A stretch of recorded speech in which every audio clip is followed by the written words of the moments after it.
As a marketer,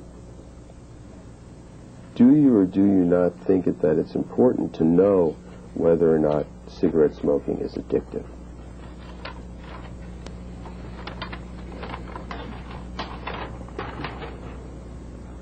I think that,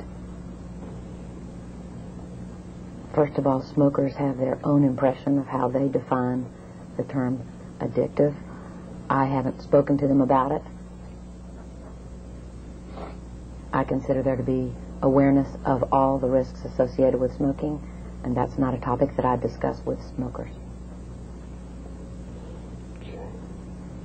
So you do not discuss whether or not cigarette smoking is addictive with smokers? No. Okay. You do not discuss whether or not cigarettes cause cancer with smokers? No. You do not discuss whether or not cigarettes cause heart disease with smokers? No. And you do not discuss whether or not cigarettes cause emphysema with smokers, correct? No. Okay. And why don't you discuss those topics with smokers as the marketing vice president of Camel Cigarettes? My job is to market Camel cigarettes, to retain those smokers who currently choose Camel as their brand, and to switch those adult smokers of competitive brands to Camel. As the marketer of Camel Cigarettes, isn't it important to you to know all the properties of the product that you're marketing?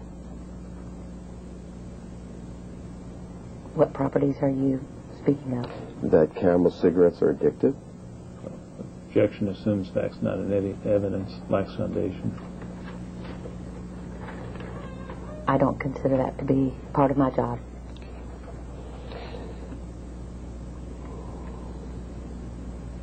As the person most knowledgeable of casual advertising,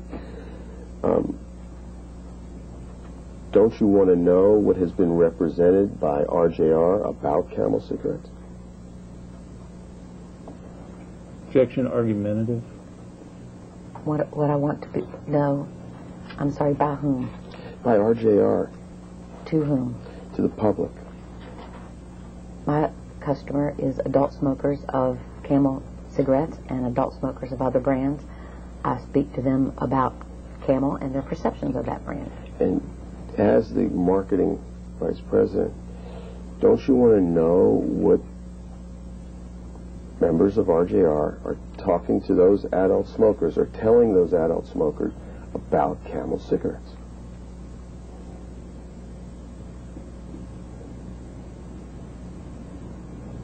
What the advertising that we have for Camel cigarettes says to those smokers? Let me try it another way. Do you want to know if RJR is telling the public, you can limit it to adult smokers if you want, that Camel cigarettes and cigarette smoking is not addictive? Do you want to know that? Objection assumes facts, not in evidence, lacks foundation, argumentative. This is not a topic that is a part of my job as marketing Camel cigarettes.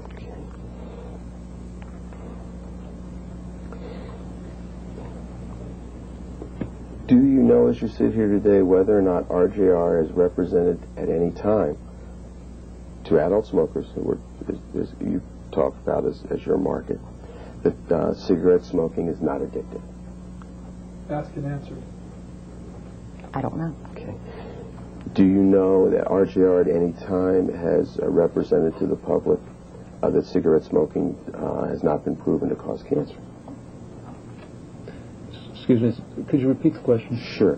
Do you know at any time if RJR, as part of your job as a marketing person, has represented to the public that cigarette smoking has not been proven to cause cancer? Objection, vague and ambiguous, lacks foundation. I don't know. Okay. Do you know if RJR at any time has represented to adult smokers that cigarette smoking has not been proven to cause heart disease? Well, the objections that I made originally when the question was asked, plus it's been asked and answered. Okay, and I thought maybe there's some misunderstanding, Ty, because she differentiates, I believe, the public between adult smokers. So I was trying to clarify that point. Go ahead and answer. I don't know. Okay. And with regard to emphysema, do you know if RJR at any time has represented to adult smokers that it's not been proven that cigarette smoking causes emphysema? Same objections. I don't know.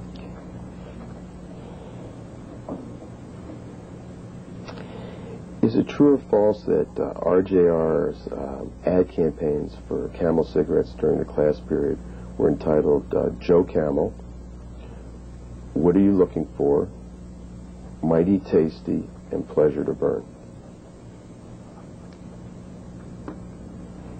Those references would be appropriate for the campaigns running during that period. Is it true or false that RJR represented to the public that children do not pay attention to cigarette advertisements? Objection lacks foundation. I don't know.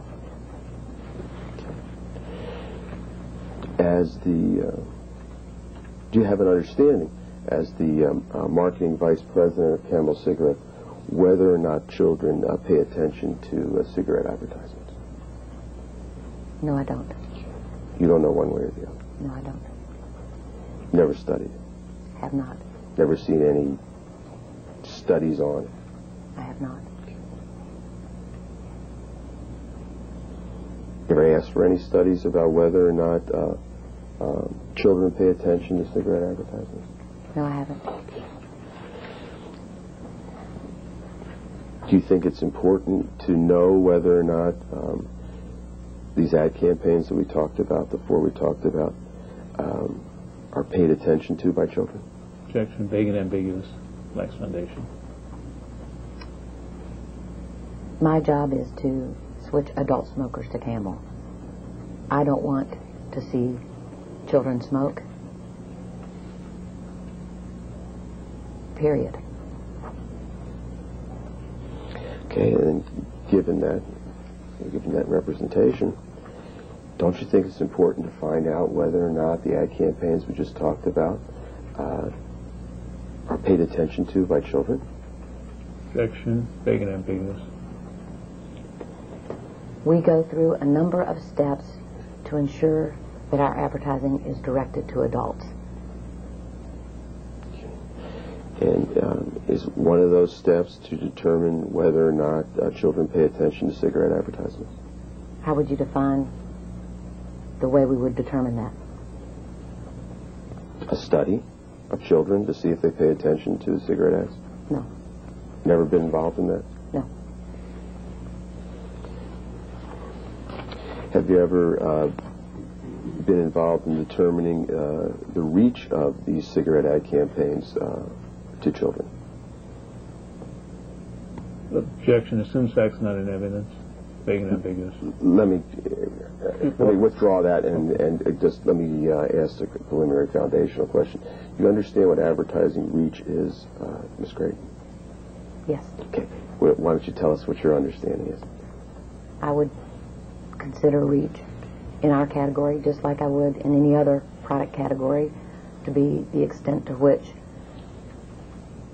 your message or your promotion idea is seen or known to a target audience. To your knowledge, has RJR ever studied whether or not the message for the four ad campaigns we talked about were seen or known to children? No. To your knowledge, has RJR studied any ad campaign that RJR has run with regard to cigarettes as to whether or not the message was seen or known to children? No. Is it true or false that RJR has represented to the public that getting smokers to switch is virtually the only way a cigarette brand can meaningfully increase its business, and that is the reason why RJR does not advertise to young people? Objection compound, I think, but... Can you repeat the question? I heard two things. Okay. Let me try to break it down. Is it true or false that RJR has represented to the public that getting smokers to switch is virtually the only way a cigarette brand can meaningfully increase its business? I'm not sure if it's represented to the public that switching adult smokers to our brands can grow our business, but that is one of our goals in growing our market share in our company. And my question is it true or false that RJR has represented to the public that switching is virtually the only way a cigarette brand can meaningfully increase its business? I'm not aware of that. Okay. Do you agree with that as being true or false, that switching is virtually the only way a cigarette brand can increase its business? Objection. Vague and ambiguous. I have two objectives in marketing Camel cigarettes to adult smokers. The first is to retain those smokers who claim Camel as their usual brand. It's important to do that in order to grow your market share, in addition to switching adult smokers of competitive brands to Camel. And what about getting new smokers? Objection. Vague and ambiguous. What do you mean by new smokers? Someone that hasn't smoked before, smoked your brand. That's not a part of my job. Okay. So then is it true or false that switching is virtually the only way a cigarette brand can meaningfully increase its business? Objection. Asked and answered. Switching and retention of current adult smokers to my brand. So let me ask it my way. I think we're almost there. Is it true or false that switching smokers to your brand and retaining smokers to your brand are virtually the only ways a cigarette brand can meaningfully increase its business? Those are my primary objectives, yes.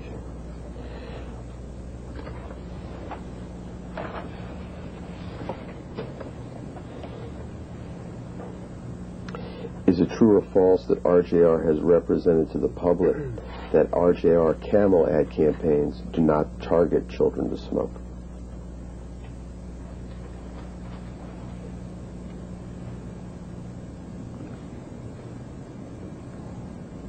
I'm not aware of representation to the public about our ads. Who would be the person most knowledgeable with regard to public representations as to the purpose of your Camel ads? Objection assumes that's not in evidence, that there were such representations.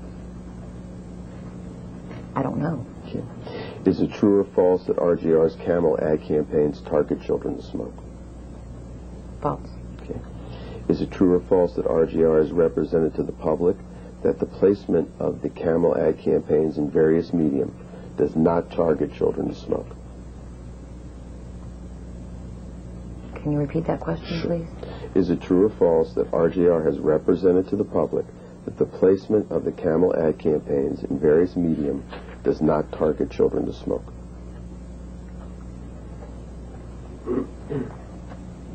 Again, I'm not sure about representation to the public.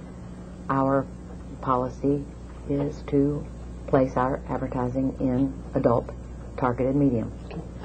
Then let me ask it this way.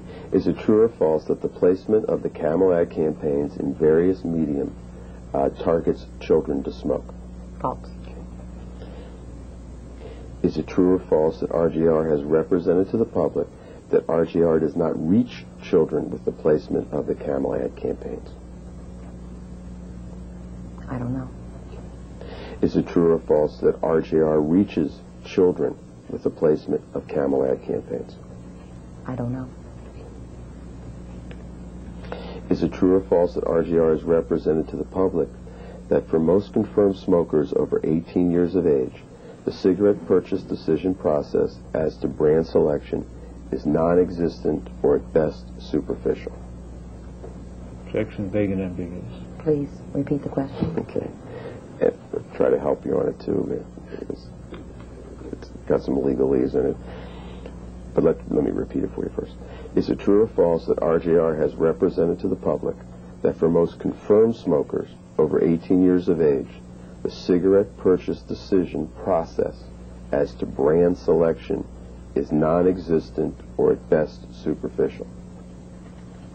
Same objection. I don't understand the question. Okay.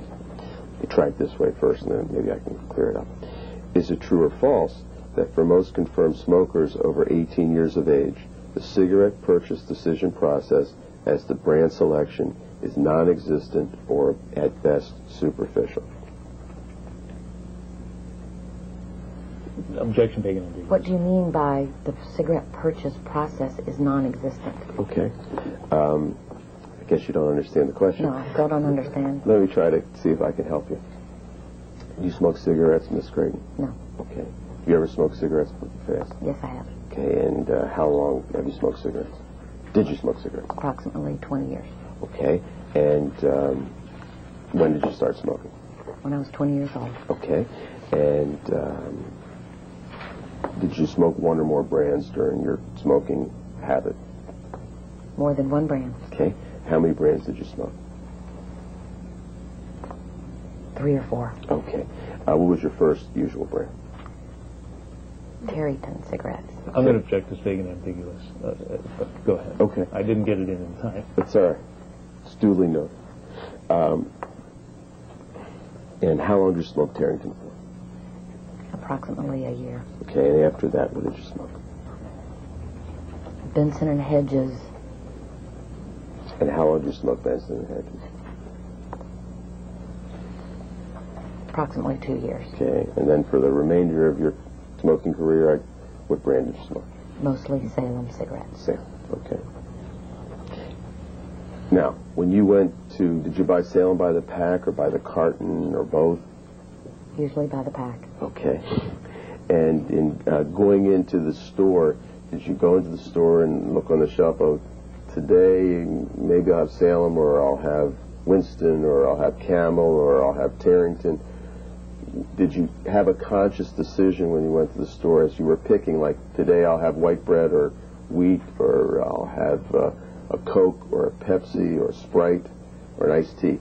That's what I'm trying to get the point across is in making a decision, like when you shop for that business that you have, it's in purple, and you may have looked at a black one and a green one and some other ones and you picked the purple one because you went in to shop.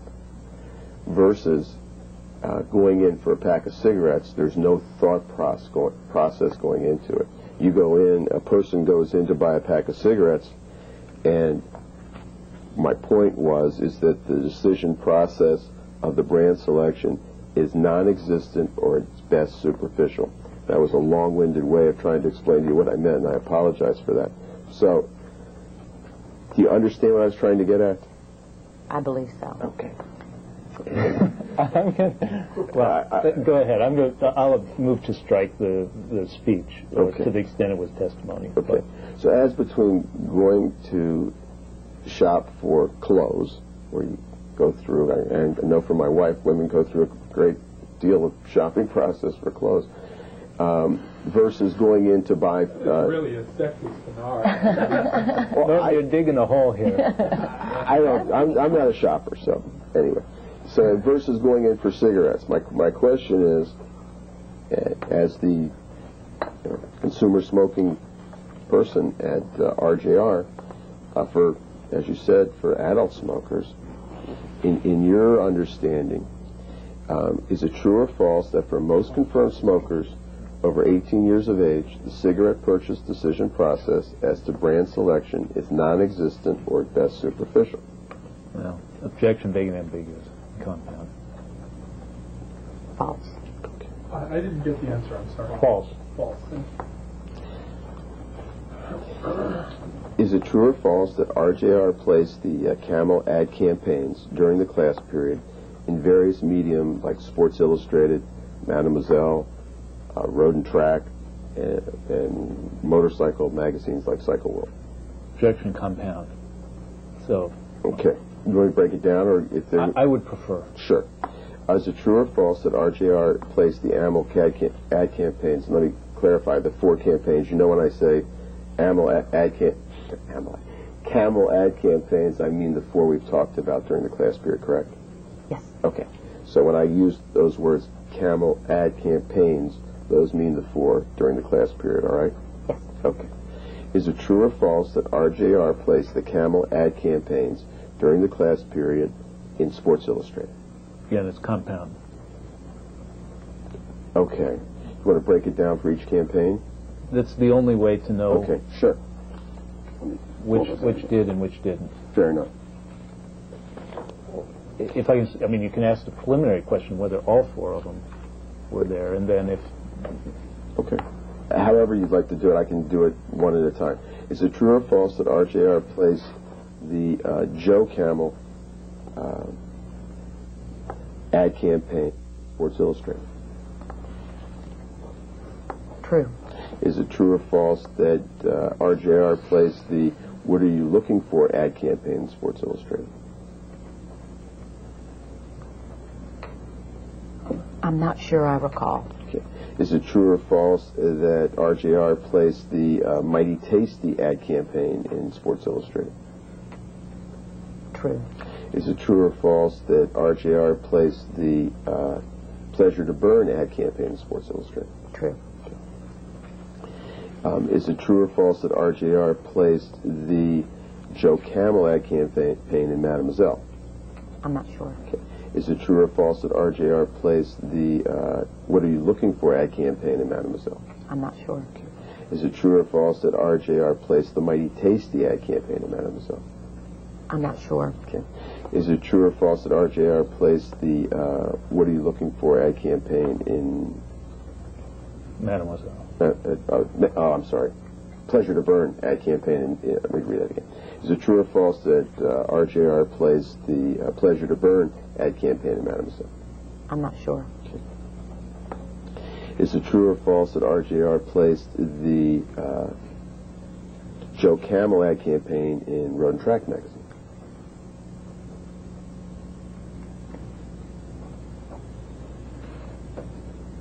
You know, while there's a pause here, I'll let this go on because I know it's going to be of limited duration, but we didn't designate her as the person responsible for knowing where the individual all right, ads I were won't placed. labor you on that one. I apologize. I thought you did. I'll just continue. So you don't know for sure which magazines it was in or out? If the magazines were selected and met with our policies and placement, and we approved them, they ran in those ads, Okay. those magazines. So I take it there's somebody else at RJR that's more knowledgeable than you as to what magazines these ad campaigns were running, correct? Actually, we're running during that time, yes. Okay. And who would that person be?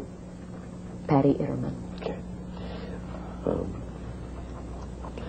Is it true or false that during the class period, RJR placed these ad campaigns at sports racing events? Like motorcycle events? And you want to break it down again? No, but I just object vague and ambiguous as to what placing means. What do you mean by placing ads at events? At the event, there would be a billboard or a sign with either Joe Camel or Mighty Tasty, Pleasure to Burn, those figures.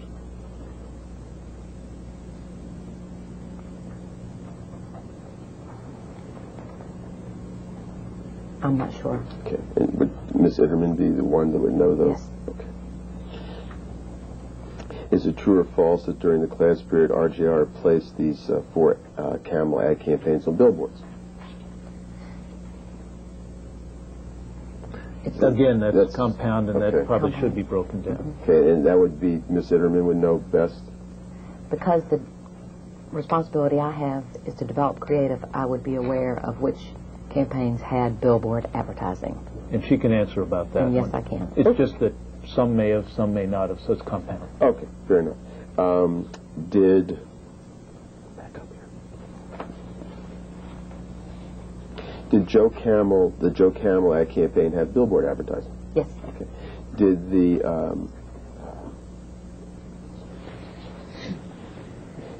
the What Are You Looking For ad campaign have billboard advertising? Yes. Did the Mighty Tasty ad campaign have billboard advertising? Yes. Did the Pleasure to Burn ad campaign have billboard advertising? No. Okay.